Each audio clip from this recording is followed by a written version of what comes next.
Finally back from Concubine Island. Oh, what a restless month that was. Well, it's been about 30 days, so let's see what that Neon Fly review is up to. What could it possibly be at by now? A gazillion? 7 gazillion, perhaps? What? 3 views? How can this be? I was supposed to hit the high heavens of internet superstardom with this one. Damn it, ego, you've lied to me again.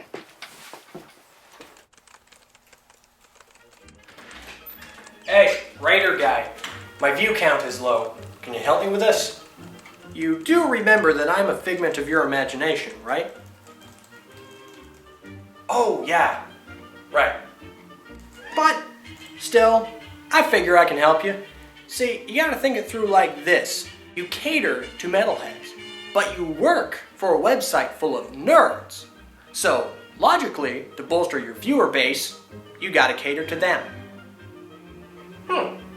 That might actually work. Thanks a bunch, guy.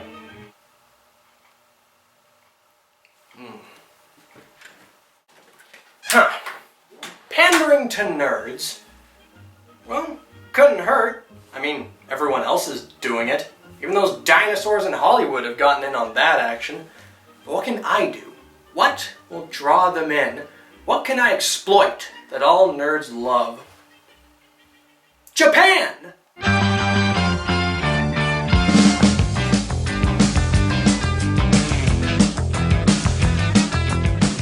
Sup, heathens? I'm Happy Viking, and I'm here to make you awesome, one frothy pint of metal at a time. So drink up. Let's talk about Japan. Japan, home of all the stuff that nerds love. Samurai, ninjas, giant robots, well-endowed preteen girls, and various combinations of the above, kicking the shit out of various other combinations of the above. It's weird, whimsical, and wonderful, and we foolish foreigners just gobble it up. Okay, I'll be honest, I really don't know that much about Japan. Everything I know about Japan I learned from watching One Piece and Bible Black. In fact, I actually kind of resent Japan because of all things, the deadliest warrior. The samurai won because he had better armor, better weaponry, better technique. So, Viking, there is no shame in losing against history's greatest warrior. But I do know for a fact that you nerds go nutty for Nihon, and I aim to give it to you. If only to shamelessly pander to you and bolster my view count. Haha. But without further ado, let's get to the good stuff you gaijin go gaga for. What I have today is something special, something different, something wicked, something wild, something whispered.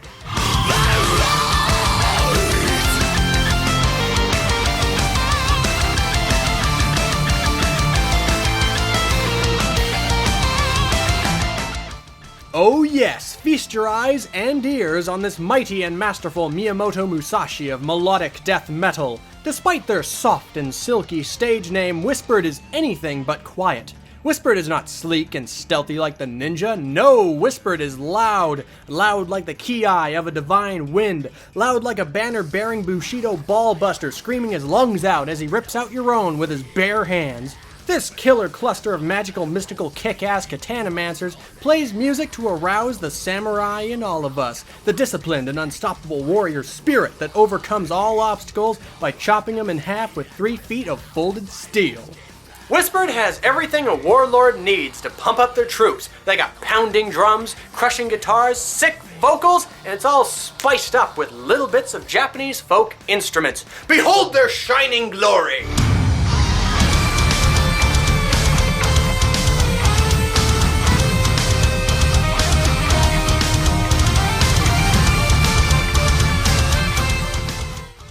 Ha! Sweet.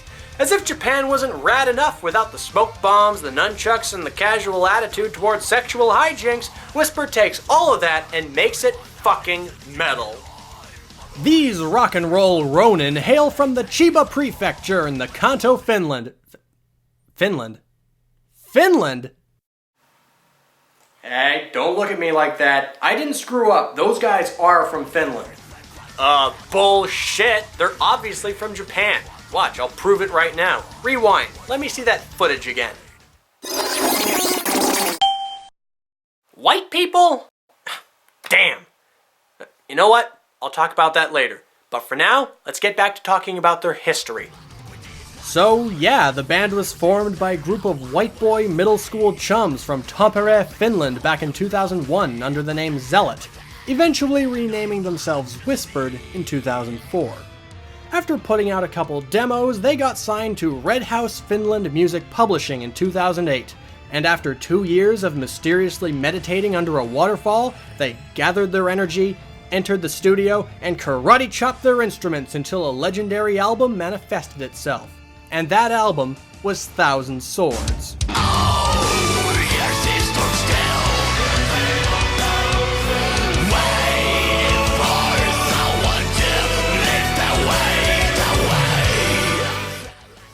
I just realized that out of all the bands I've reviewed thus far, this is the first Finnish band I've reviewed. Now, this might not sound like much to most people until you realize that Finland actually has one of the highest number of metal bands per capita. I'm surprised it took me more than a year to get to one. It also surprises me that out of all the Finnish metal bands in the world, I get the only one that doesn't sing about Finland. Instead, they sing about Japan. I would call it an interesting development if not for the fact that, thanks to the internet, white people gushing about Japan is nothing new to me. Japanese culture is extremely popular among Westerners nowadays, or rather, Northerners in this case. I initially thought it was because of the panty vending machines, but then I realized what the cause really was. Nostalgia. With things like Nintendo, Sega, and Dragon Ball Z under their belts, it's pretty easy to claim that Japan was basically responsible for my generation's childhood. We had a love for the country and its entertainment before we could even find it on a map.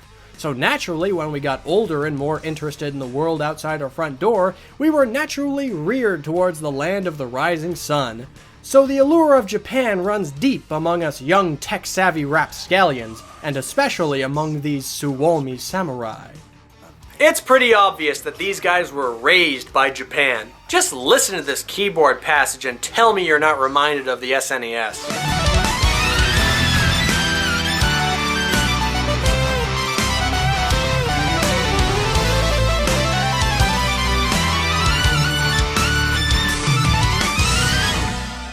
Now, it would be very easy for a band like this to descend into cheap gimmickry and call it a day, but this is not the case for Whispered. It's clear that songwriter, vocalist, and lead guitarist Jouni Valjaka is very knowledgeable and passionate about Japanese history. In this one interview, he talks about the inspiration behind Thousand Swords. He tells the story of Saito Musashibo Benkei, an ugly-ass face crusher who was built like a Sherman tank, who became obsessed with fighting 1,000 duels and claiming 1,000 swords.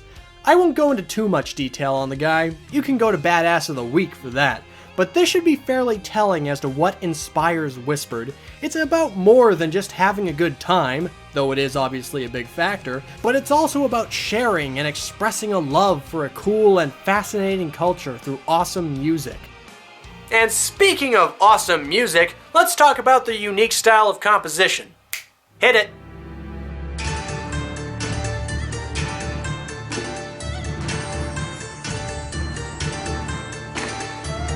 Aside from the traditional kick-ass riffing and concussive drumming, there are also gentle tufts of Japanese folk instruments thrown about. Instruments like the tonkori, and the ichigenkin, and the koto, and they all add a lot of flavor to the proceedings.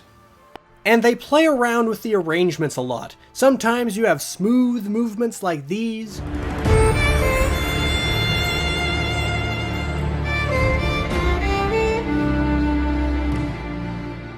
or hard-ass hybrids of war and peace.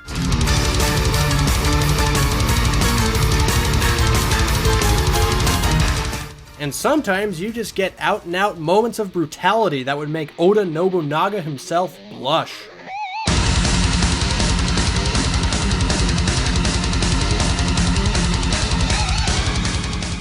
The point is, they keep a balance. They don't oversaturate their music with bits of flair. They don't overdo it and turn the whole thing into a farce. They keep it tasteful. Well, as tasteful as a concept album about a murderous ogre could possibly be. Now, despite their interesting use of Japanese string work, when I was reading reviews for Thousand Swords, they kept getting compared to one other band. Wanna know which one?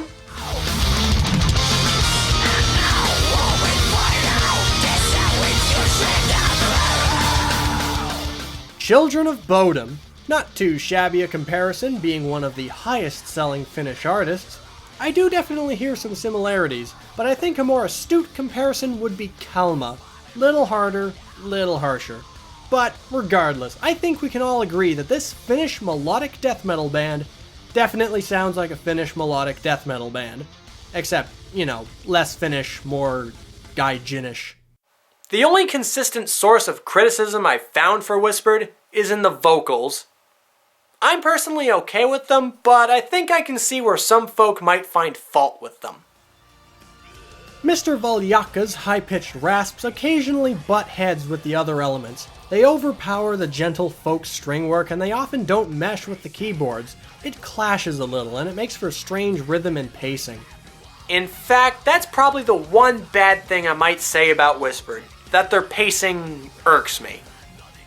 As I said before, they have fast, brutal moments and slow, folk moments, often several per song. Occasionally, I find they lead into each other poorly and mess with the momentum that was being built.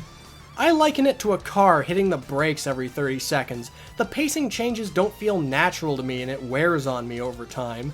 Thousand Swords is a long album as is. It's an hour-long listen and I can really feel the length. Whispered sound could do with a bit of smoothing out, I think, a bit of work on the transitions. But that's just me, so let's move on to the part where I wrap up and kiss ass. Even though they sometimes have trouble keeping the flow going, Whispered is nonetheless a unique and kick-ass experience.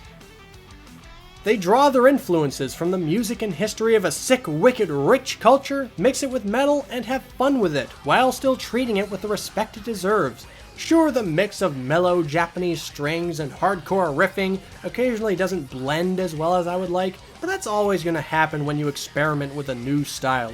You always got to work out the kinks, but the kinks are pretty minuscule in this case. Whispered still rocks out hard and heavy like a dynamic and deadly division of death metal daimyos.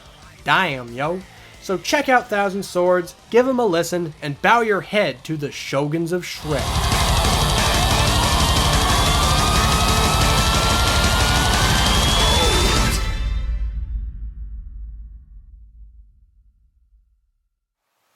I'm Happy Viking, and you've just been served your recommended dosage of heavy metal. Rock on and drink responsibly. Sayonara, everybody.